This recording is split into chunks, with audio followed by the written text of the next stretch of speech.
I'm Brenda. And I'm Jessica, and you're listening to the Lifting You Higher podcast, where we like to take heavy topics and lighten them up. Our goal is to encourage and lift you up on this journey we call life. So grab a cup of coffee, sit back, and enjoy.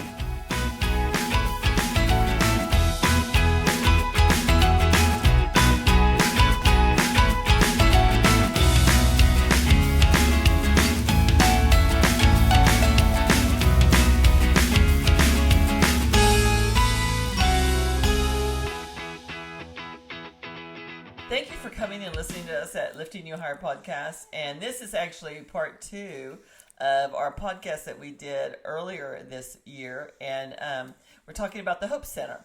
So the last podcast we had Teresa, the CFO, on, and she kind of introduced us to what's happening with the podcast and what's happening with the Hope Center. And we wanted to talk about the Hope Center because one morning I woke up and God told me to talk about the Hope Center and he reminded me of the story of the prodigal son, and how when the father ran out to catch him and bring him back, that there was a walk back to the house, and how disgusting and dirty and grimy and how low this son had sunk, and how the father, in my mind, and if I guess if theology people come after me, they come after me.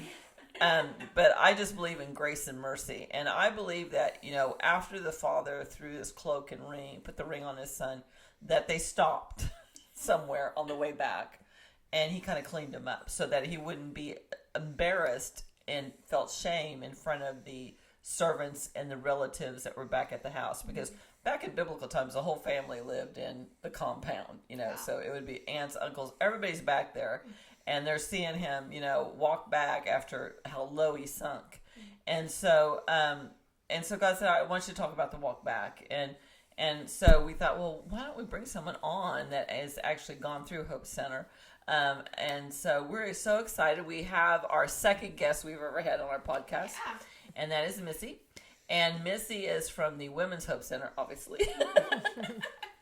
And so she's going to tell us about her experience. And so I'm just so glad you're here, Missy. Thank you.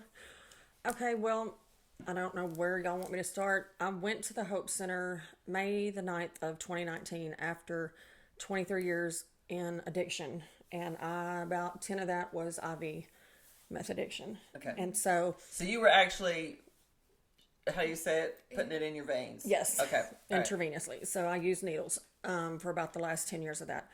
But to start, were you? Well, now wait a second. Were you functioning, or were you keeping down a job? Or were you absolutely not. Okay, all right. Absolutely not. I didn't have anywhere to live. I didn't have anywhere to be. I went from trap house to trap house, dope house to dope house, the streets. Period. And the thing about it is I was raised in a little town outside of Lubbock, Texas, called Levelland, and nobody in my family knew anything about addiction. One day I got high. I was married when I was young. And he was out working in oil field, whatever, and I got hooked up with a girl and a guy that I'd known my whole life, and they got high, and I got high, and it was downhill from there. Okay. And like I said, nobody in my family knows anything about addiction. Like, my parents had no idea how to help me. And my dad is a self-made man. My mom stayed at home. It's a little town, Yeah. So once I left there, I went to work at the Gentleman's Club, as a waitress, and that turned into an entertainer, or whatever you want to call it, So then it got to the point where, on top of the drug use, I was in this whole lifestyle that was just ugly and gross and not how I was raised. I was raised in church. I was raised in a Church of Christ, which that was a big shocker when I came to Hope Center. Church of Christ, old school Church of Christ, is a lot different than the churches that we're attached to, which is great. Yeah.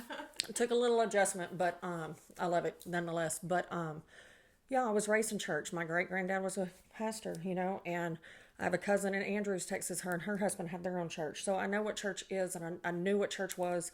I just got lost. So you knew who Jesus Christ was? I knew who Jesus Christ was. Okay. I just turned the other way. And then it's like, after so many years of being in addiction, it's like, my parents took my kids. I didn't have a CPS case or anything like that. My daughters were 2 and 5 when they went to my parents, and I never got them back. And it was a catch-22 because it was like I knew what I needed to do to get them back, but I had caught a manufacturing charge, and my parents, they knew, my dad told me I could fight him if I wanted it to, but I mean, I didn't have the money to do that, and and he did, and I knew I wouldn't win anyway, and it was the best for my kids. And I knew what I needed to do to get them back, but because I didn't have them, I couldn't function. So I kind of used that as an excuse for a while, I guess, but then once the IV drug use hit, that was all, it was over. It was over.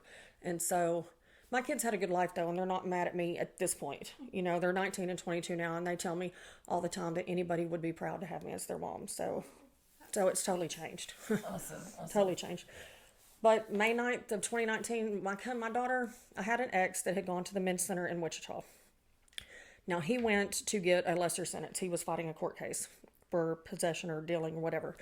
And my oldest daughter, her name is Jada, she came to town and she called me and she said, I'm coming to town and I'm not leaving until you go to treatment. And I said, whatever. Okay, come on. So she comes to town and we went to Friday night support, family support at the men's center to go visit Mari. And that's where I met Paul Hicks, the director of the men's center. And he took me out into at that time, the house they were at had a little shed in the back that was their office. And so we went out there, me and him and Jada and Mari, and they talked to me for about an hour.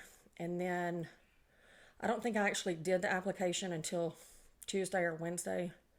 But then Salvador, the admission person at the time, he came to the trap house to talk to me. Wow. And then Paul called me Friday night after graduation and said, we've got the money, where are you at? And so I didn't show up till about 11:30 because it's like, I mean, that's not the time to show up, but I didn't go till 11:30 at night. Yeah, so it was almost midnight. Okay. And so there's girls anxiously waiting in the living room. I went to the men's house, and then Paul and Mari took me to the women's house. And then on the way out there, the women's house had just relocated from their original spot at this place called the Silos out in the middle of nowhere to the house that they're at now at 1516 Carter Road. And it was in the dark, and they didn't know where we were going really because they'd only been out there to move the girls to that house. So it's super dark out there, and I'm like, I don't know if I trust this because I'm going down a highway. Y'all don't know where we're going. It's really dark. Like, what did I sign up for? Yeah. I thought, this is crazy. They don't even know where we're going. This is, it's not what it's supposed to be. Like, this is not put together very well. But anyways, they got me there, and I was mad. I mean, I chose to go, and I knew I needed to go. But when I got there, I was just, I guess, full of anger, just scared of, because change is not fun.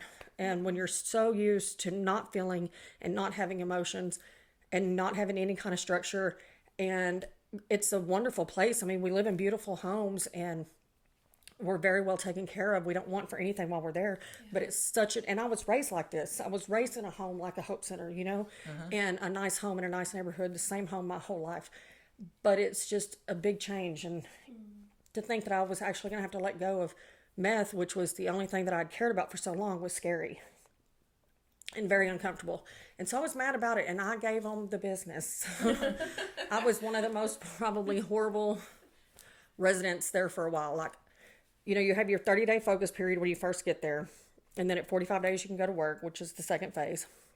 And then if you get in trouble, you get blacked out, which is like the adult version of being grounded. Well, let's think about it. Let's go back to that first, that 30-day phase. So what's your daily life like during that 30-day phase? Well, you get a few days grace. I think they gave me about 7. They usually typically give you 2 or 3 days grace. They gave me 3 extra because I was really rough when I got there.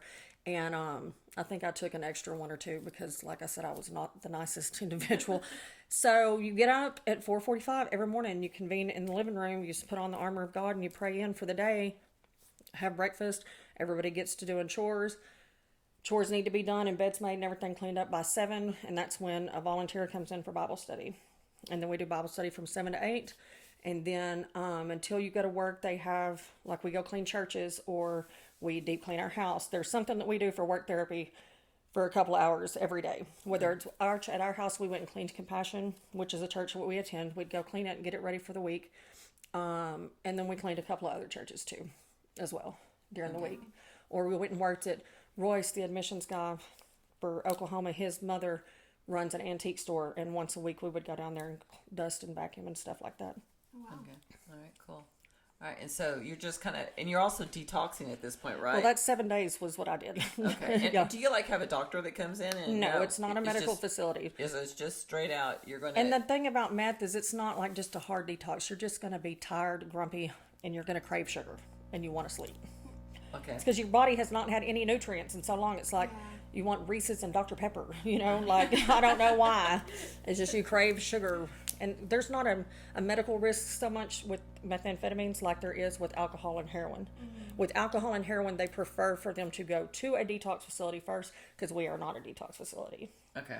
All right. I mean, if they're willing to, and you know, some of them, depending on how bad they are, have come and fought it out, you know, and we've helped them through it. But meth, it's just to come down, it's just you're tired and grumpy. Okay. All right. You know? So when you're coming out of that 45-day phase one, what were some of the revelations that you were like, oh, the light bulb went on?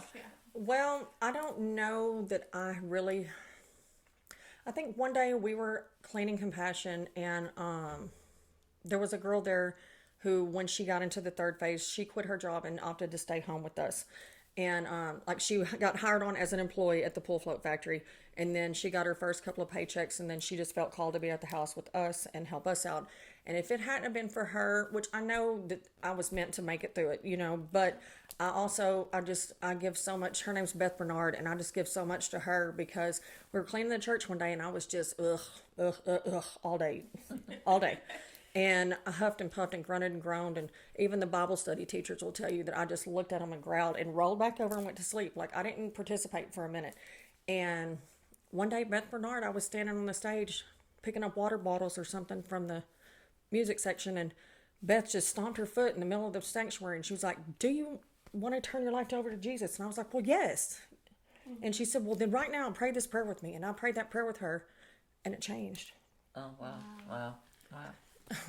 It makes me cry. That's awesome. That's awesome. So I don't know. Beth Bernard stomping her foot, you know, at church. It was like just, you know, and then she stayed on me because I didn't want to do book work, and she stayed on me to get my book work done. And I mean, there has to be somebody there. One of the favorite things that I've ever been told is love without honesty is brutality, and honesty without love is hypocrisy. Mm-hmm. And so I feel like loving us through it, but a little bit hard, you know, I feel like helps a lot. Some of us, you know, some people just fall all the way apart. They can't take it, you know, but some of us are a little bit more difficult, you know, and it's not because, I mean, I wasn't beat on as a kid. I wasn't, you know, touched by my uncles or abandoned or, you know what I'm saying? I haven't had the same family unit my whole life. I wandered off, you know. Yeah, I got snared. Yeah. Mm-hmm. And so, and then just having built the wall up, that you have to have this wall up that you're so hard in the street and in this dope world, it's harder to get through to some, you know. But I also know where I came from, and that I thought, I didn't like hearing that you're better, you're too good for this, you're too smart for this, you're too pretty for this. But I am better than the streets and methamphetamine, you know. Everybody deserves a chance at freedom no matter who you are, right? You know. So, but some of us need a little extra push. Well, and then would you call that like a rededication when you said that? It was like, because I knew who Jesus was. Yeah. You know, okay. I knew who Jesus was. But yes, it was a rededication, and then I was baptized in the church in, I guess, July of 2019. Awesome. Wow. And then it's just been everything good since then. Okay. So you transitioned to phase 2, which is vocational training. Okay. And that is in my center in Holiday. At the time, it was mainly Texrec, TRC, which is a pool float factory, which is a metal building. And to make these pool floats and life jackets, the glue has to be heat activated. The dip that they call the paint, the coating that goes over them, that has to be a certain temperature. So we're in a metal building in the middle of Texas, under the sun, in the summer, surrounded by heat lamps. Yeah. It was awful. Making life jackets. Yeah. Making life jackets and pool floaties, and it was awful. Oh, it was awful. It was awful, but it humbles you. Like, I stayed there, I worked there I learned my, you know, learned how to be an employee. Learned how to be an employee. I heard you say that a while ago. I learned how to be an employee, and then when it came time for me to transition from phase 2 to phase 3, I was hired on as an employee and received an actual paycheck and took the volunteer work that I'd done before that into an actual employment role. Awesome. I think sometimes as you have to learn that. You have to learn that, the rest of us do show up and go to work. Mm-hmm. We're there at 8 o'clock and we're working till lunch. And And we we were lunch there, and they're, Our vocational training, the first summer I was there, I think they changed the hours. At the time we went from 7 to 3, and then it changed in the summertime from 6 to 2 to try to help with the heat. But and they walked around with hydration pills and frozen watermelon and popsicles. I mean, like, it's miserable in there, but it humbles you, and it just humbles you in every way it can possibly humble you. But in the meantime, you're still getting up at 4:45. Yes. To do your Bible study. Well, once we started vocational training, we went to work, so we didn't do that morning Bible study. Oh, okay. At the house with the girls. But as after that, I mean, during the days, we would still come home from the factory, sometimes have time to shower, sometimes not. And then we would go to, Monday nights was a free night. Tuesday nights was Celebrate Recovery. Wednesday night was some kind of a Bible study somewhere. We did them in different places. Different people offer them, and they usually give the girls a choice, which place they want to go to. Thursday nights were free night, and Friday nights were family support. And during this, are you allowed to see your children at any time? Absolutely. After 30 days, well, they can come to family support pretty much from the get-go. After the 30 days, the focus period where they want you just to sit down and focus on you and why you're here and find yourself and get close with the Lord again. After that, they can come on Sundays after church. Okay, that's cool. And then after 60 days, you can go and pass with them if they're approved visitors and if they're approved members of your family. If they're a positive role, Right. they're a positive something, yes. Yeah. That's cool. Tell us about phase 3. Like, what does that look like? The best day ever. It's just phase 3. Once you finally get to phase 3, that's the 10th month of the program, you are allowed to have a phone. If you have a vehicle, you can have your vehicle there. And you can come and go as you please, but you still have to take up to 3 drug tests a week. They can drug test you. They can search your phone. They can look through your phone to make sure there's nothing, inappropriate in it. But you still get up. You actually go from vocational training to get up to go to work. And that little word makes a big difference, because you're actually drawing a paycheck. Yeah. And the thing about the factory is they paid us weekly, so you get a weekly paycheck. You don't necessarily have to do as much with the daily things. You still have to go to Celebrate Recovery. You still have to attend church. Yeah. But once you get off work, like if you don't want to come home and you have your own vehicle, you can go get your nails or your toes done or whatever it is. Those little things that you may or may not have been used to before, you get back to doing those, and it makes you feel like you're a real person again. Yeah. You said something. You get your phone back. So phase 1 and phase 2, you don't have a phone. No, ma'am. No cell phone. No, ma'am. Yeah, they say you got to detach from. It's better that way, and everybody likes to throw a fit about it, but truly it's a distraction. It's a big distraction. I know now they let the community leaders sometimes can have a phone, and some of them, I have one girl that I know in Holiday, she left at 11 months, and she said that the biggest distraction was her becoming a community leader and having a phone. So sometimes we do let them have their phone, sometimes not. It just depends. When the ones are brutally honest with us about it, it helps. But it is a proven distraction. It's a proven distraction. Yeah. I mean, I'm glad I didn't have mine because I wouldn't have paid attention to nothing. We can watch YouTube. You can't have social media or none of that until if you are a community leader with a phone, it is for Hope Center use, to keep in contact with the girls if you have to take them to dentist appointments or visitations with kids or whatever. It's really for communication, when they're in Hope Center vehicles and when there's nobody around, like emergencies, just whatever. It's mainly for center use. Okay. Sure. No social media until you're in the 3rd phase, and then they monitor that. Okay. And it just seems like some girls don't like because they're so controlled, but we didn't have very good control over ourselves with, Yeah. If we had control over ourselves and we're good at controlling our own lives, we wouldn't be where we were, so we need a little assistance. And I was 43 when I got there and still needed all the assistance in the world and being taught how to just be an adult, a functioning adult. Yeah. And that I can live without the ways of the world. And I don't even watch TV to this day because we don't really watch TV.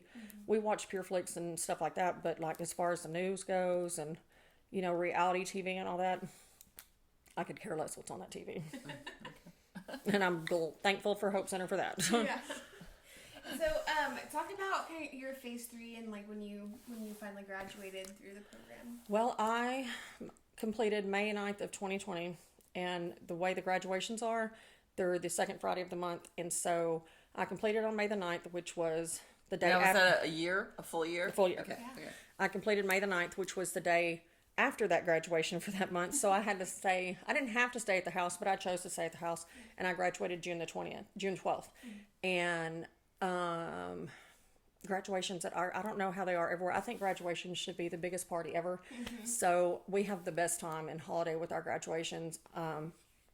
But mine happened to be outside because of Corona. Yeah. So we had a big trailer with the setup on it, the band or our church, our worship team, and mine was outside, and it was Honk for Jesus and all that good stuff, but we still had a good turnout, and it was really great. And then that was on Friday, June the 12th, and on June the 15th, I packed up my car and headed to another center to intern. Oh, wow. So I kept my job at TRC until I put in a 2 weeks notice and did it the right way, which is the first time I've ever done anything like that. Usually I'm just like, forget this job and I'm out. Yeah. But I turned in a 2 week notice, and I worked up until June the 3rd or 9th, something like that, and then graduated the 12th and moved to intern on the 15th at the Purcell Center. That's awesome. So how's the process been for you once graduation? Like, has there been any like temptation? Like, how's your mindset with that? I genuinely can say that God changed my taste buds, and He changed them very early on.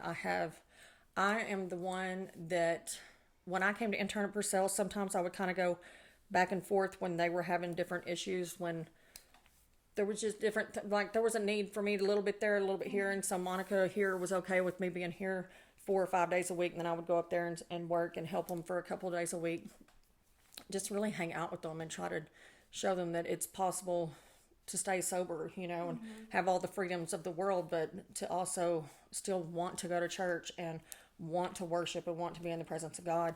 And I really haven't had any temptation at all in a very long time. So there's been a couple times we've had girls supposed to be at a doctor's appointment with her mom, and she walked in one door and walked out the other, and ended up, and I am the first one, I will find you.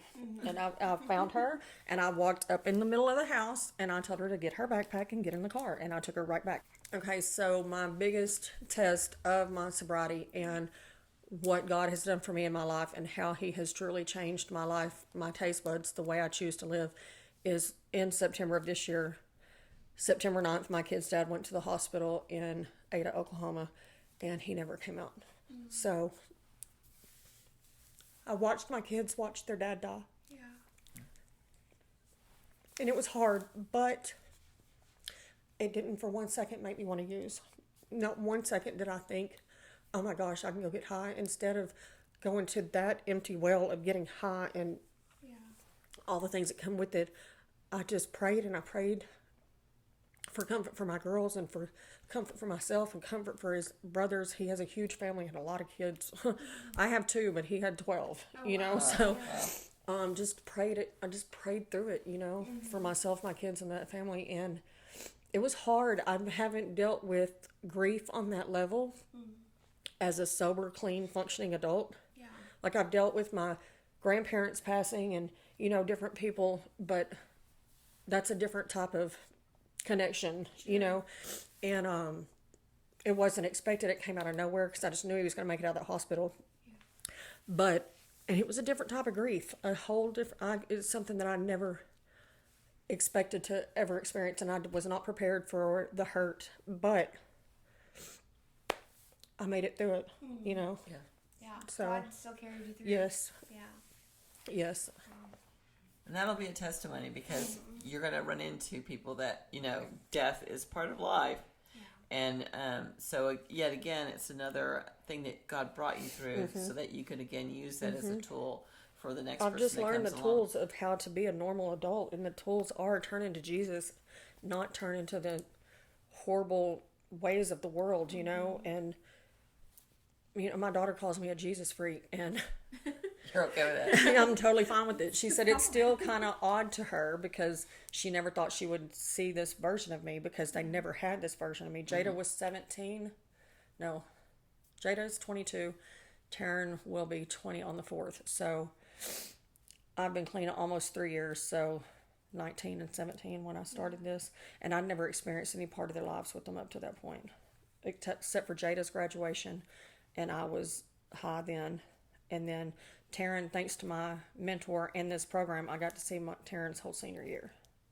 So that was good. Yeah. That's awesome. That's awesome. And they came to church when I was baptized with their dad and experienced, they've been through the whole center with me. My daughter, before I came up here from holiday, my youngest, she'll come to visit me in Wichita and we'll go out to the center and she goes right to the refrigerator, makes a sandwich and then hits the couch and lays down and takes a nap. They love being there as much as I do. Praise God. So it's good, pretty great. Yeah, but now you have this incredible testimony because I know you have an impact on those girls in the house now. What I want them to understand is like when anything that they can possibly imagine that they've been through, like I'm a survivor, a super survivor of domestic violence. And I was actually, before I went to the center, coming on 5 years ago, I was given, by being an IV drug user, I ended up in the hospital with some bad drugs having been put in my body, and I ended up with sepsis and was in a septic coma. And I was in the hospital not expected to live. My parents made funeral arrangements for me. And my daughter begged them for 3 more days, and the day before they were going to pull the plug on me, I woke up, and I still got out of that, and I still managed to use. I still used. I like to put it that 4-something years ago, Jesus saved me from death, and then 2 years after that, he saved me from myself. Yeah. And that's when he sat me down in the Hope Center. But before that, I'd been hit in the head with an axe from my ex, who is currently in prison for that. But I've just been through a lot. Like in a year and a half, that from the hospital till I came to the center in 2 years, I mean, I was pretty rough, you know. I shouldn't have lived by medical standards, but I did. And I want these girls to understand that I can get on that level with them. And I went from being a resident to an intern to a volunteer to an employee, you know. And they just called me out of the blue one day, and I'm the rough around the edges one, and I get that. But at the same time, I love Jesus. I've learned how to control my mouth, which was my biggest problem. And I relate to these girls on every level possible. And I love this program, and I love what it does for people. And I love seeing, I mean, I just want to tell everybody what it did for me and my family, and it can do the same for you. Yeah. You know? Awesome. Yeah. Awesome. Awesome. So That's incredible. Yeah, I'm glad that you have the opportunity to I love be it. there for those girls. I love it. That's the first thing I told them the first night I was there. I was like, look, if it's no matter what subject it may or may not be, from being a bad mom to losing your kids to being strung out to being in the streets to selling your body to, I mean, whatever it is, I promise you I relate. Yeah. You know, I promise you I relate. And I don't want them to think that just because I'm an employee that I'm any different than them. I'm not. You know, I get it to the fullest. You know, from not wanting to get up. I understand you don't want to get up. I understand it's early. I get all of it because I've walked right through it before I got to the center, after I got to the center, and since I've graduated the center. Yeah. And I just like for them to understand and to see that you can live life on life's terms. Like, I didn't just jump out of the center. I went to an internship, and then I kind of left the internship for a little bit, and I moved in with the lady that was my mentor to try to start adulting. Yeah. You know, and I took baby steps, you know. I had somewhere, a safe place to be. And I stayed with her for a few months. Then I got my first apartment. And then I went to a little house, and I went from interning to working horrible cleaning rooms at a hotel, making $9 an hour, to missing church like weeks in a row, to where I finally was like, you know what? Forget this. And I found another job. I prayed about it, and I was blessed with a different job that was Monday through Friday. So I got to go back to church and spend more time with the girls. Yeah. And then through that, I was able to start my own little cleaning business and work for myself. And then Monica called me one day and said, will you please come up here? Yeah. If I'm going to throw your name in the hat, you want to try it? And I was like, sure. Yeah. At first I did tell her no, because I think I was intimidated a little bit. But my cousin called me, and her husband that has the church in Andrews in West Texas, She said that, or he told me, he said, I fought with it all day. Because for him to call me is odd, you know. So he was on FaceTime. He's like, I fought with this all day long and gone back and forth with it. He said, but I have a word from God. He said, I don't know if it's for you, or for somebody around you. But it was, don't let something that is convenient get in your way. And it was the same kind of thing that I had been struggling with since I'd first told Monica I didn't think so. Yeah. You know, having the convenience of my own little life. Because I know I'm called for something but more than just cleaning people's houses, you know. So I called Monica back. She said, please tell me that you changed your mind. I was like, if you'll take me, I will. I'm like, if you'll take me, I'm coming. And she was like, yay. And so, and I've been here since Monday as an employee. Yeah. Awesome. That's incredible. Well, thank you so much for coming Thank you. on. It's been such a blessing just to hear your testimony. Thank you. And the impact that Hope Center and God really has had on your life. I'm telling you, when she talked about it restores lives, families, and communities, it does 1,000% that. Like, I've gone home 2 years in a row consecutively invited for Christmas, you know what I mean? So like, and I get it, I realize I don't have to be here. I get to be here. And my whole family's on board. My dad is one of my biggest fans. My mom was a little slower to jump on the wagon, but she's aboard. My brother was very slow to jump on the wagon, but because we're polar opposites. But my whole family is behind me and the center. Anytime we have raffles or whatever, I send them the links. They do what they can, and whether they win, lose, or draw, they love it because it saved us. It saved our whole family. Yeah, that's awesome. Yeah. Is there like a big prayer request that you'd like our listeners to really just be praying for the Women's Hope Center? My biggest prayer request ever is for this still struggling addicts, to get them to where they need to be and to understand that nothing that they have been through is too much to come back from. That is what I pray every day, that the ones on the street find their way back. Yeah. Okay. Well, if you guys are praying and it comes to your mind or your heart to pray for the Hope Center, let's just be praying for those addicts to come back. Because, like you said, nobody is too far gone. Nobody is unworthy of God's love. Like, let's bring them back to the love of the Father. Well, thank you guys so much for watching. This is just such a blessing to be able to get to talk to you guys about just the stuff that's on our hearts and the Lord's heart. And just always remember that you are so loved, that you are beautiful inside and out, that you have a purpose and God has a plan for your life. And we're just praying for you that you stay blessed and safe. And we just pray that 2022 will just be a year of abundant blessings on your life. So we will see you next time.